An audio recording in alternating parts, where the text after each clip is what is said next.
Hey, this is Anthony, and welcome to OpFund Operation Financial Freedom. And I'm going to talk today about my biggest financial regrets while on active duty. And as you know, I use my handy dandy notes because being 50, your mind goes a little bit. No, I'm just joking. But yes, I am going to use notes. So I'm going to speak about why this matters and several of my biggest regrets while I was on active duty. The first one I'm going to talk about is not investing early. That's not starting your TSP, not starting a Roth IRA account. I used to use the old phrase where I couldn't afford it. I felt like, hey, I'm in E1, E2, right? And you're making a little bit of money. Got a lot to do. It's maybe your first paycheck that's steady and you just want to spend it and you make yourself believe that you cannot afford it. That is a big myth. And yes, you can afford it. Also, if you don't start early, you're missing out on compounded interest. Even like $125 a month, $75 a paycheck adds up big time. I'm going to do an example right here on the Dave Ramsey investment calculator. So you can do this too. Just go to Ramsey's site, ramseysolutions.com, and you can put in all of these numbers like your age and how much you started with and how much you're investing per month, and you'll see how it compounds over time and how much money you can have. So for this conversation, I'll keep it simple. You're 21, you start investing, you should pull it out 62, 67, 65, somewhere in there. Earlier if you want, but you can't pull it out till 59 and a half because of penalties on the interest that you've put in. So anyway, 21 years old, we're going to keep this until 62. You start out with zero. Big old goose egg is zero. You put $150 a month, so $75 every 2 weeks, or if you get paid once every month, I think it is, right? $150 at one time. Annual return historically for the S&P 500 has been roughly between 10 and 12%. So here's the math. Age 21 to 62, $150 a month, 11% compounding. You'll have $1.441 million. So $1.4 million, and that's how it compounds. We can run numbers. Say we even do half that, $75. Let's run that really quick because I love doing this. $720,000. Say you only get 8% interest on $75. That's still $285,000. So my biggest regret is not starting early. Do it. Please do it. Regret number two is living paycheck to paycheck. I think one of the biggest things that I've seen and I hear talking with many of y'all is the security of knowing that you're going to get that steady paycheck. So if you've enlisted for 4 years, if you've been in for 4, you got another 4 going, whatever it is, you have this false sense of security. Yes, you're going to keep getting it, but security equals complacency. So you're going to get the next check, and you always seem to push it off, and you end up living paycheck to paycheck. You don't stick to a budget. Basically, you have too much month left at the end of the money. So I did a great video on budgeting, a great video on debt, and all that. So yeah, the biggest regret number two is living paycheck to paycheck. You just freely spend because you know that payday is always going to come. And also there's not enough left for emergencies. So you don't have that emergency built up because you're living paycheck to paycheck. So one thing comes up, one flat tire, that can lead you back into high interest debt. So you want to have emergency funds. You want to start budgeting. You want to start saving, and you want to start investing. So regret number 3, financing things I didn't need. Oh, this gets me. This is debt. People are financing tires, stereos, couches, washers and dryers, and of course, cars.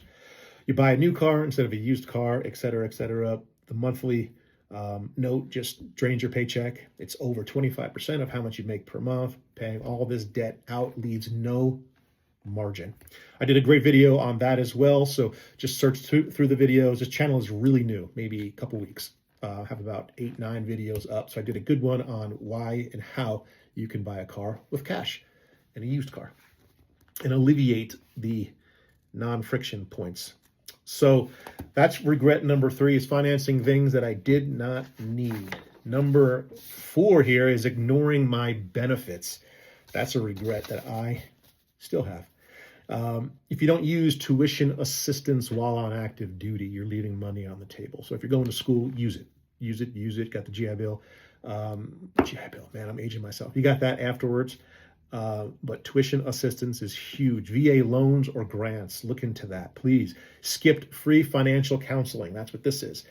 Financial coaching. Get down to those that can teach you. Talk to the E6, E7s that are up and above there, the E8s and the E9s that are gray in the, have a beard, do they? Gray in the beard and gray in the hair. And they'll be able to assist you with financial counseling, or just keep listening here. Also, you don't want to leave free money on the table. So go down and find out exactly what you can benefit from, and don't ignore them. Don't be going to the gym more than you are worried about your finances.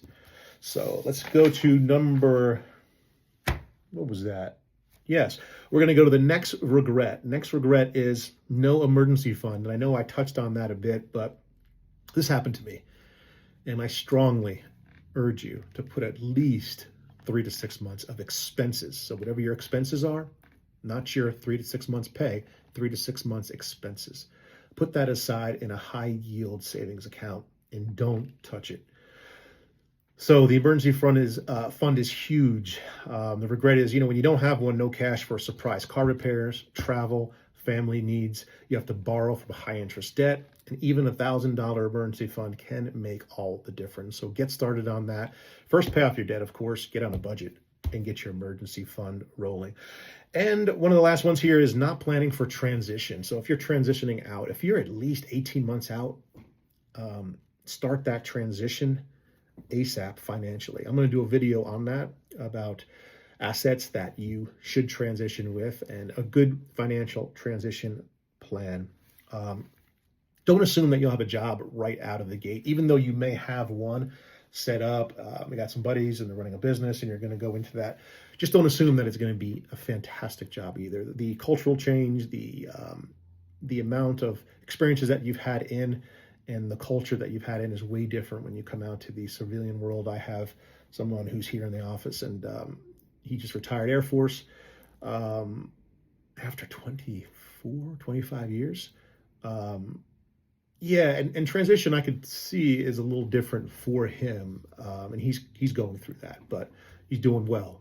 But some of you may not. So just don't assume about the job or where you're going, how that's going to work out. Also, didn't save for the gap between leaving and starting civilian work. So the emergency fund should not fund that. This is a planned event, therefore save for the gap. You might go terminal, finish up leave during that time. You're transitioning, you're culturally changing, you're adapting, you're getting into your new environment of civilian world. You want to therefore have extra above and beyond money put aside. Even if you have to get a side gig, just put that money aside. Have a couple 3,000 put aside, 5K, whatever it is, just for the gap between the two, because there may be a delay in paycheck. Again, you may not like where you're at and you may have to leave, and it may take some time for you to find a new job. And transition, as I said before, stressed before, it is stressful. Savings always helps. So yes, transition is very, very stressful. You want to make sure you're financially prepared and take that stress off the table. So lessons learned from this is start investing now. Time is money. Build a budget. Build a budget and stick to it. Spend less than you earn. Know your benefits. Ask questions. This is Question Boy. I used to ask questions all the time. Yes, I was teased for it, but it equipped me with knowledge. And last, plan ahead for civilian life, because it is going to happen. It is going to happen. So take action today. Talk to the base financial counselors. Get with those counselors. They will teach you open or increase your TSP contribution, build a simple budget, and save $1,000+ for emergencies. And if you don't know how, don't be shy. Just message me. Message me. Just let me know how I can help you, and I'll send you mine. I'll show you, this is what I do. This is what I refer. This is how you can do it. It's real simple. So that is your action steps. And final thought, small, smart moves now equals huge freedom later. Don't repeat regrets. Wisdom, the gray bearded guys out here are giving you wisdom. Listen to it and take control of your money. Trust me, your future self will thank you.